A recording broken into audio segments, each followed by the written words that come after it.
Welcome to the Getting Divorced Without Losing Your Mind podcast with Corey Shapiro. Quote, "We are always comparing our insides to other people's outsides." The attribution of that quote, I believe, is unclear. I think it's an old saying. I heard about it recently when I was reading a good book that I'll discuss later. But basically what it's saying is if you're going through a difficult time, let's say like a divorce, and you're comparing to someone who's on the other side, who maybe is now thriving and you're barely surviving. You don't know the struggle, the pain, what they had to go through to get where they are. And it's a journey and we're all on a path. So remember that as you go through this process to not give you any more anxiety, depression than is necessary. All right, in divorce news, we've been hearing about the backlog of cases. We've been discussing how courts are dealing with this backlog. New Jersey apparently recently suspended trials. Remember I talked about New Jersey, how they basically just gave any judge, even judges without matrimonial experience, to try cases. That didn't work. So they're just suspending trials. In California, we talked about how they have private judges by the Constitution. And there has been a movement here in New York to try to get more referees, more what they call special masters, private judges, all the same thing. The point is trying to outsource from the judge to quasi-judicial individuals that the judge appoints to help people move on when they need a decider. They're not the type of case that can go to mediation where they can make a win-win agreement. They need someone who's going to help them settle disputes. Someone's right, someone's wrong. They need someone to call that like an umpire. So they had one of these cases. And this was in the Law Journal recently, where apparently they agreed to certain parameters if a party was going to delay things and make things more difficult. And if that happened, the special master, a very experienced divorce attorney here in New York, Susan Spender, she was allowed to award attorney fees. That's what she did against a plaintiff for $1 million. That plaintiff was represented by high-powered attorney, not even a matrimonial attorney. She went all the way up to a Fortune 500 law firm, Denton's, and thought, well, listen, if I get this guy with this kind of powerhouse, I'm going to win. The defendant had a very good matrimonial attorney for a big firm in the matrimonial field, but not a big firm, Fortune 500 big firm. But at the end of the day, even this intellectual firepower couldn't help her.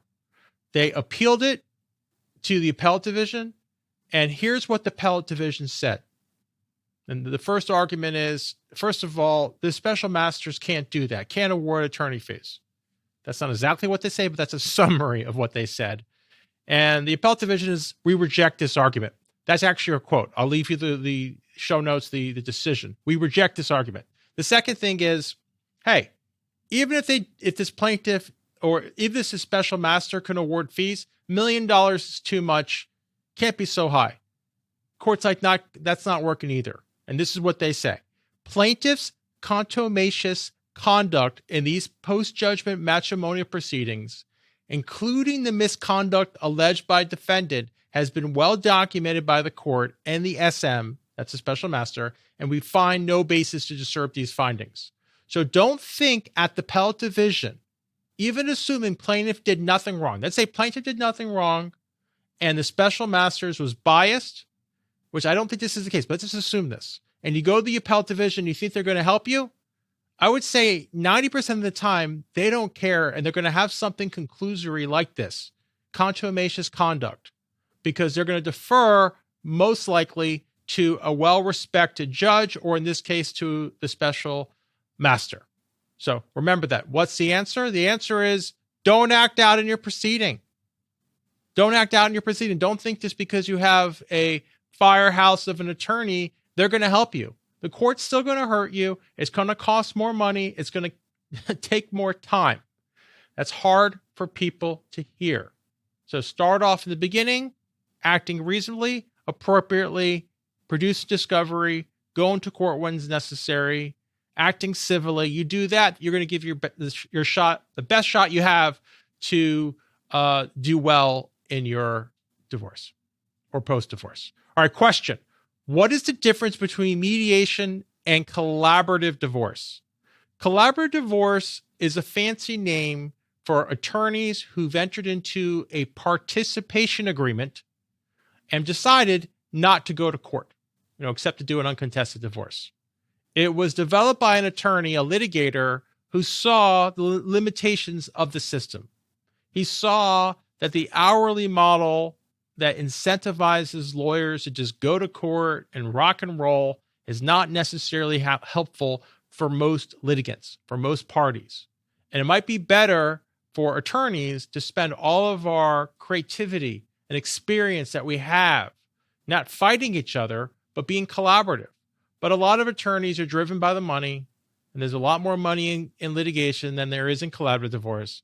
So we had to develop a system, and the system was entering into these participation agreements to self-select attorneys who really want to do right by these clients, these parties, and not necessarily what's right just for their pocketbook. Okay, so that's a collaborative divorce model. It's attorney-driven, but it's out of court, and it's usually a team approach. So usually the collaborative attorneys will bring in maybe a child specialist if there's children issues. They can have financial specialists to help out in that area. The mediation context is also out of court, but it's an honor system. What I mean is no one signs a participation agreement that if the mediation fails, they can't go to court. Court's always in the back of everyone's mind in mediation. So that process, again, you could use child specialists, you can use experts in mediation.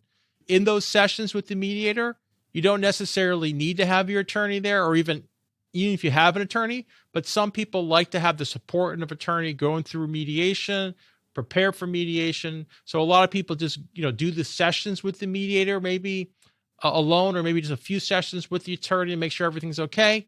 And then just have the attorneys in the background once an agreement is reached. All right. So positive perspective. I read recently in a fabulous book called Good Life. And for people who don't know it, it's basically based on this long-term Harvard study from the 1920s where they studied some people who went to Harvard and some people from the Boston area. And they followed these people for like 80 years. They're already on the second generation. And they wanted to find out a lot of different qualities about them. But what was particularly interesting to me is what, as the book says, what makes a good life? What do they learn talking to people at the end of their lives? And what they found out is relationships. Now, for people who are like, okay, I don't have to read the book, I got it, relationships. And if you have relationships and you're doing a good job in that area, maybe this book would just be a refresher for you.